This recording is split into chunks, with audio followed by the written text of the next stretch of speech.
Assalamualaikum warahmatullahi wabarakatuh. Shalom, Om Swastiastu, Namo Buddhaya, salam kebajikan. Yang sama-sama kita hormati, kita membanggakan, kita cintai Presiden Republik Indonesia Bapak Joko Widodo. Izin Bapak Presiden, tadi saya pangling ketika menjemput Bapak di depan. Saya pikir ada kader Golkar baru yang muncul.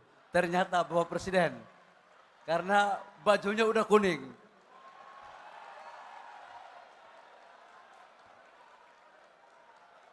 Saya pikir-pikir paten juga barang ini.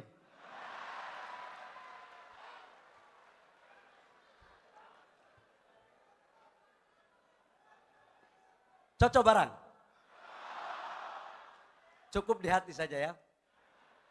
Yang sama-sama kita hormati Presiden terpilih Indonesia tahun 2024-2029, Bapak Jenderal TNI Purnawirawan Prabowo Subianto, yang juga adalah anak kandung daripada Partai Golkar.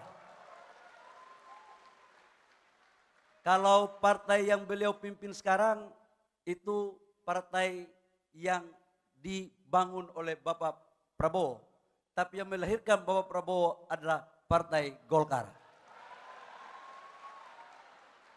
Download Tribun X sekarang, menghadirkan lokal menjadi Indonesia.